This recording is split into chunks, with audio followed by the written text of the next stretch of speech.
Something wild is happening in the luxury world right now, and nobody expected it. Luxury brands, the same ones that used to guard their handbags like crown jewels, are suddenly trying to dump certain bags as fast as they can. Quietly, secretly, desperately. They're not announcing it. They're not advertising it. And they definitely don't want shoppers knowing which bags they're pushing out the back door before the year ends. But the signs are everywhere. Bags that used to take months to find, suddenly available in all colors. Styles that were impossible to score without an established buying history, now they're showing up in outlet stores, private sales, consignment platforms, and even those hush-hush employees-only clearance events brands pretend don't exist. And the funniest part? Luxury houses are acting like everything is normal.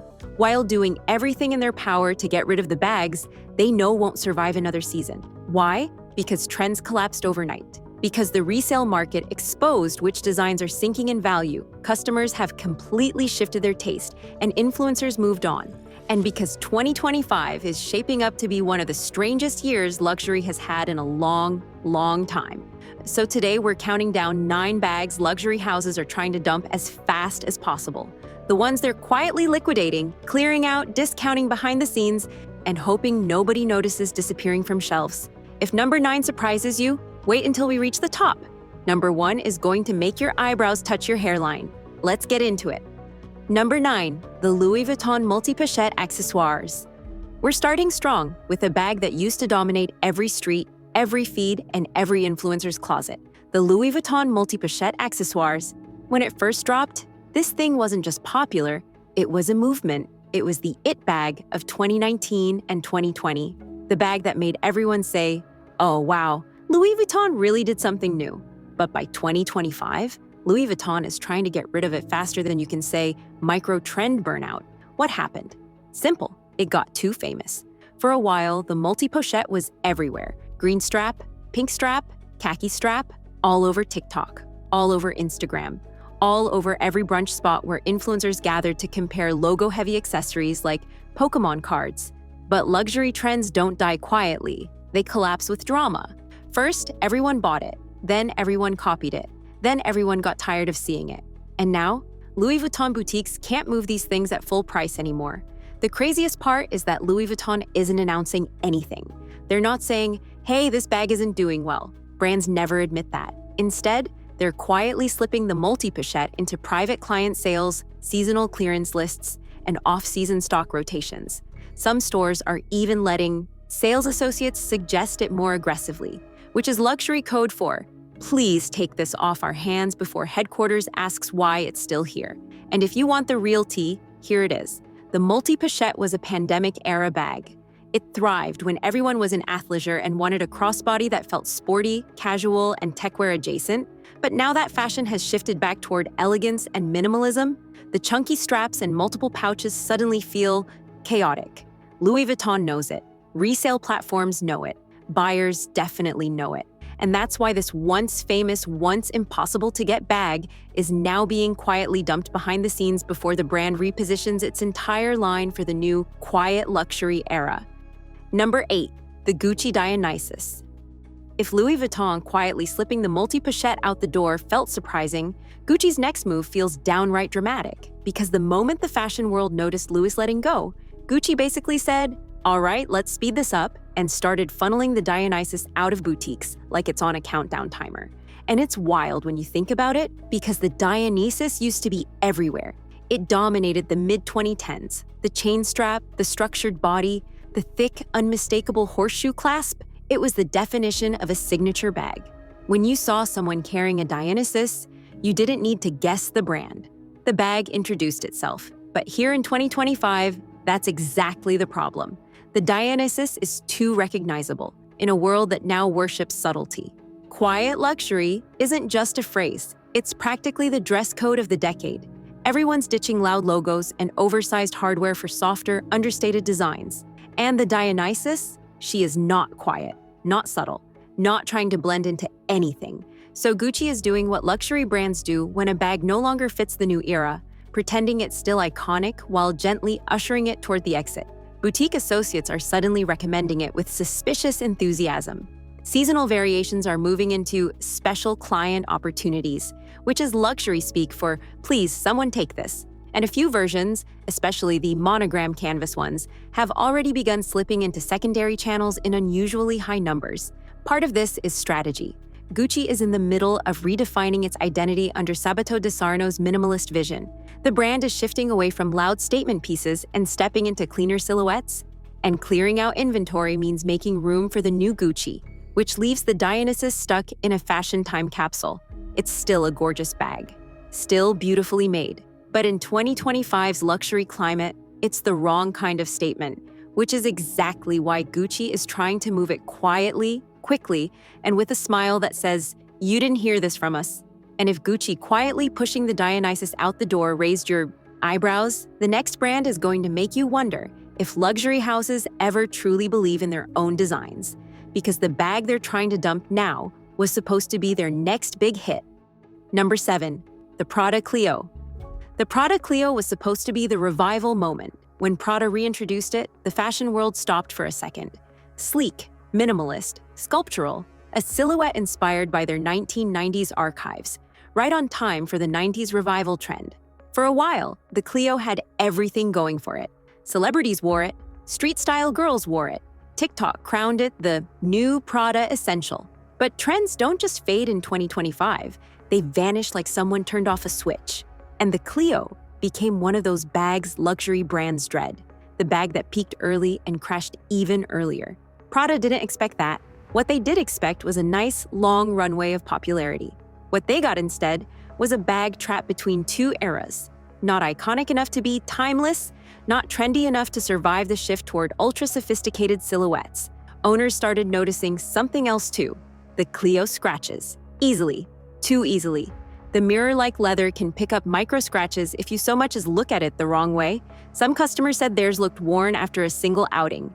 And in a world where people expect luxury bags to photograph flawlessly from every angle, the Clio's fragility became a real problem.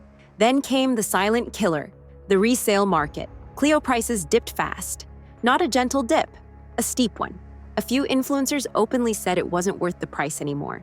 Consignment stores reported an overdose of Clios being traded and barely used. And once a bag starts flooding resale, luxury brands panic because oversupply kills mystique. That's when Prada did what all luxury houses do, when a style stops holding power.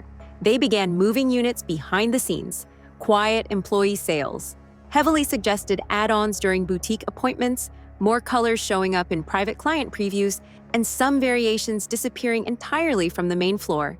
Prada isn't dropping the Clio officially. That would admit defeat.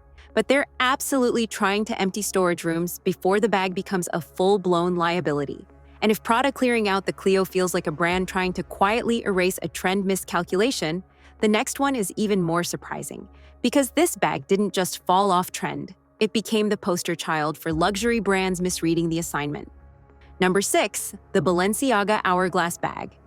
The Balenciaga Hourglass Bag was supposed to be the moment. When it debuted, critics called it sculptural genius. The curve, the sharp edges, the raised arch shape. It was unlike anything else on the market. Balenciaga pushed it hard too. Runways, celebrities, magazine covers, influencer campaigns. For about 2 straight years, the Hourglass was the fashion world's eccentric darling. But here in 2025, Balenciaga is trying to get rid of this bag faster than a bad haircut. Part of the downfall, yes, was the global scandal that hit the brand and damaged its public reputation. That controversy left Balenciaga scrambling for months, and the Hourglass never fully recovered from the association. But even without the scandal, this bag was heading for trouble. Because the Hourglass is loud in shape, structure, branding, loud in everything. And loud luxury is completely out. Consumers moved on, fashion shifted. The quiet luxury wave washed over everything. Deep neutral tones, softer silhouettes, discreet hardware, minimal logos. In a world obsessed with looking effortlessly chic, the Hourglass suddenly felt like the fashion equivalent of yelling in a library. But here's where it gets even more interesting. The Hourglass turned out to be incredibly impractical. Owners began complaining that the tiny top handle is too small to grab comfortably. The flap opening is stiff and awkward. The curved bottom makes it hard to set down anywhere. Almost nothing fits inside. Even the larger sizing is deceiving. and the bag shape warps after prolonged use.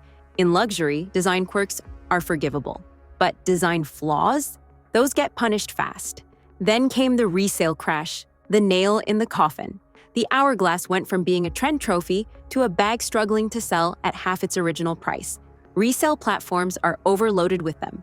Some listings sit untouched for months.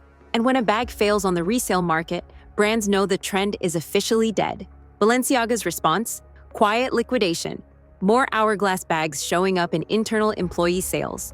More unexpected stock in outlet locations. More surprise availability in boutiques. More pressure on sales associates to push them onto undecided buyers. It's a textbook fashion phase-out, subtle, quick, and strategic. If Balenciaga trying to quietly bury the hourglass felt like a predictable consequence of a messy era, the next brand is a whole different kind of surprise, because this one didn't collapse from scandal or bad press. It collapsed because the brand completely misjudged what luxury buyers actually want. Number 5. The Givenchy Antigona Soft. Givenchy has been struggling to define its modern identity for a while now, and nothing represents that identity crisis more clearly than the Antigona Soft. When it first launched, Givenchy positioned it as a relaxed, contemporary version of the original Antigona, a bag that used to be a celebrity favorite and a genuine bestseller.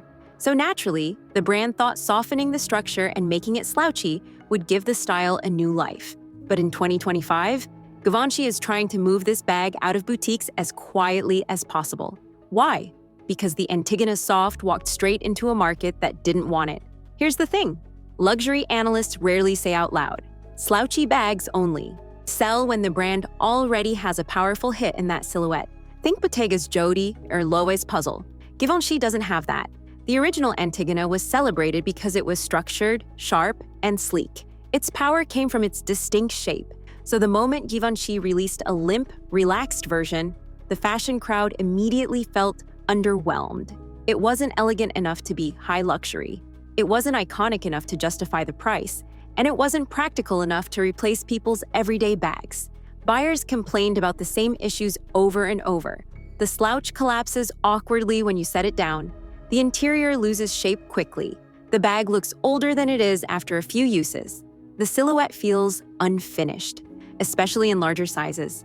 But the biggest hit came from the resale market, which rejected the Antigona Soft immediately. Prices sank almost instantly, making buyers hesitant to purchase it new. And once the resale market turns its back on a bag, the brand has two options: pretend everything is fine, or quietly push stock out before it piles up.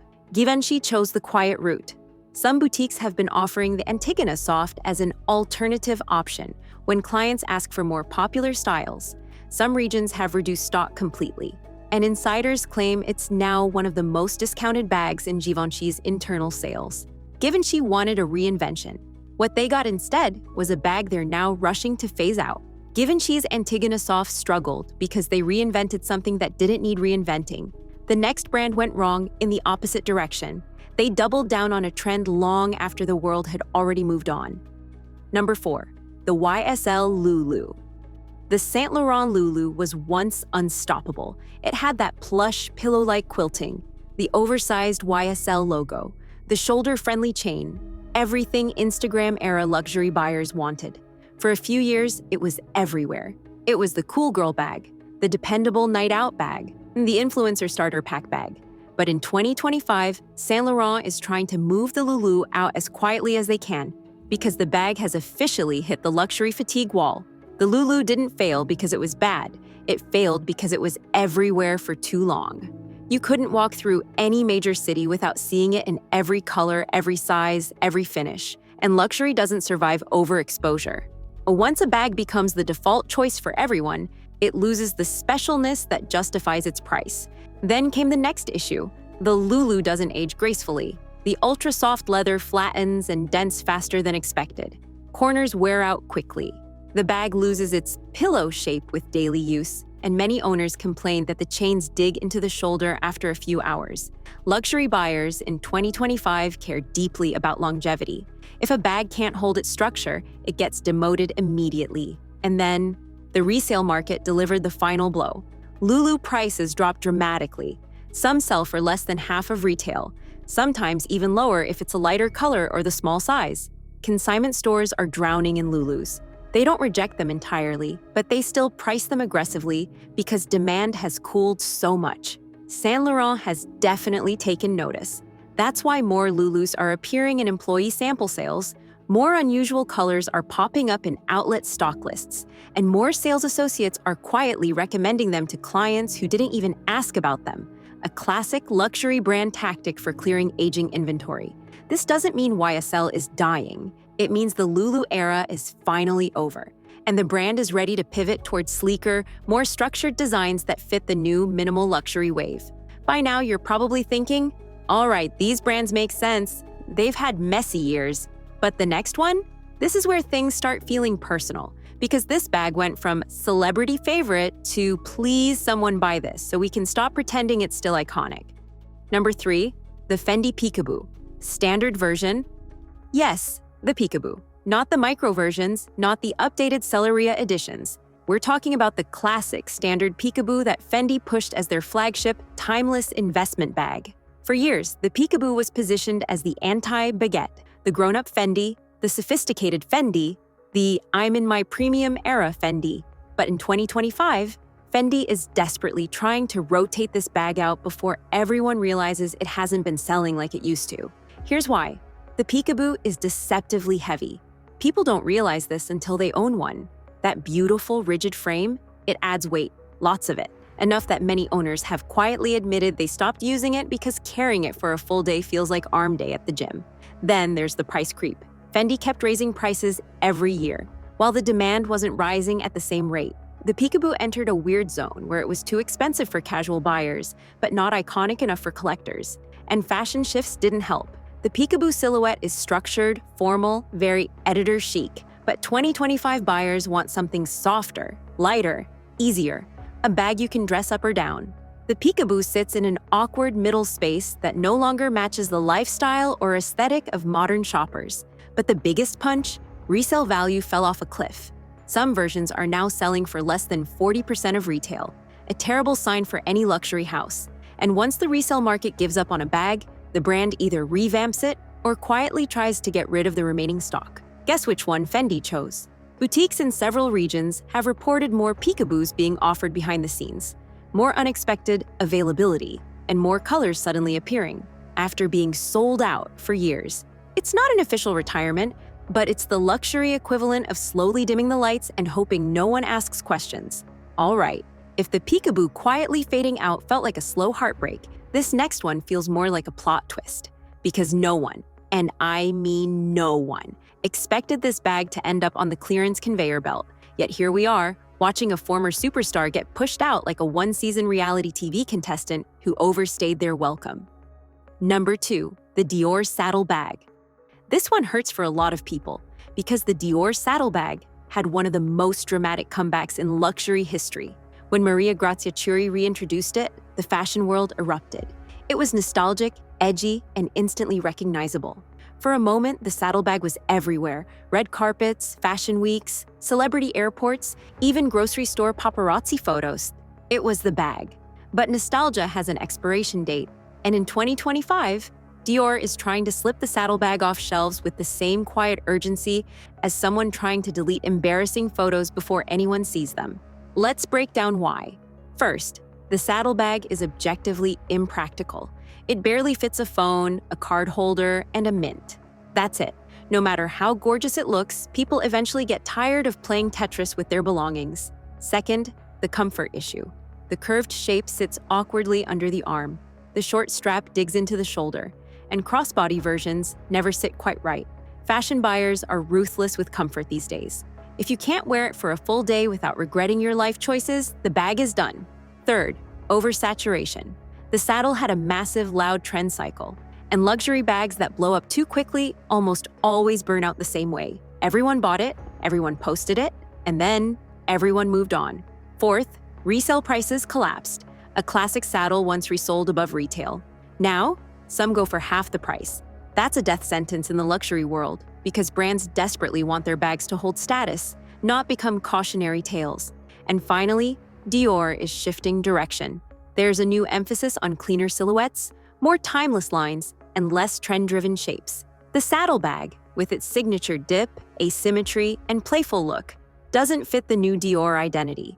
So boutiques have started offering saddles more quietly, often as available alternatives when customers ask for newer releases. It's not discontinued. It's not officially dying. But Dior is absolutely trying to get this bag off the runway before the resale charts embarrass them any further. Take a deep breath, because if you thought Dior trying to quietly bury the saddlebag was dramatic, the final bag on this list is the kind of plot twist no one saw coming.